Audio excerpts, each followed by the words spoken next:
అమ్మా నీ I should ask you because A love story is always. నాకు తెలుగు వచ్చండి. అమ్మ నాకు తెలుగు వచ్చు, నాకు తెలుగు వచ్చు. నువ్వు తెలుగు అమ్మ అని కూడా తెలిసి నాకు.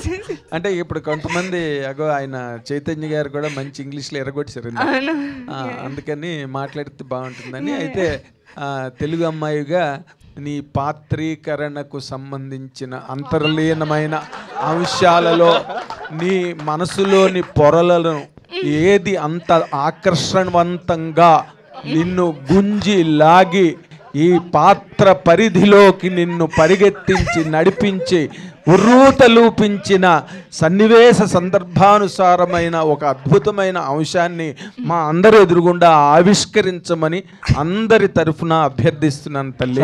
ఒక్క ముఖార్థం రిపీట్ సార్.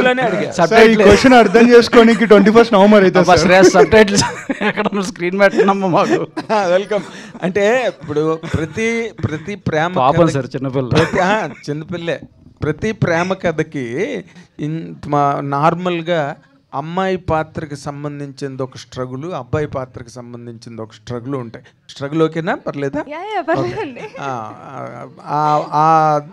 ఆ సంక్షోభ స్థితిలో స్ట్రగుల్ అన్నాను కదా, ఆ సంక్షోభ స్థితిలో నీకు నీ క్యారెక్టర్ బలమైన క్యారెక్టర్ అనిపించిందా, హీరో క్యారెక్టర్ బలమైన అనిపించిందా?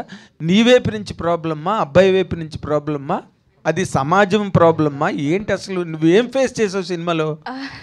అది మీరు 21st చూడాలండి, నవంబర్ 21st థియేటర్స్లో చూడాలి.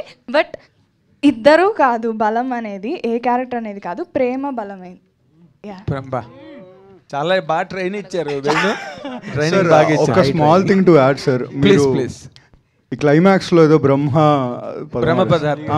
పదార్థం అన్నారు కదా సార్, అంటే ఎగ్జాజరేట్ చేయడానికి కాదు సార్, ఇది ఒక నెవర్ బిఫోర్ లవ్ స్టోరీ, అది గ్యారంటీ సార్. ఎందుకంటే క్లైమాక్స్ అంటే అందరూ ఎక్స్పెక్ట్ చేస్తుంటారు ఇప్పుడు ఇదేదో సాడ్ ఎండింగ్ ఉంటుంది ఇదంతా అని. హ్యాపీ ఎండింగే కానీ మీరు చూసిన సాడ్ ఎండింగ్స్ ఏది ఇవ్వనంత స్ట్రాంగ్ ఇంటెన్సిటీ మీకు ఈ సినిమా ఇస్తుందండి. గ్రేట్. సో అదైతే guarantee. That is again we're telling sir, మమ్మల్ని ట్రావెల్ చేయొచ్చు, the greatest love story ever.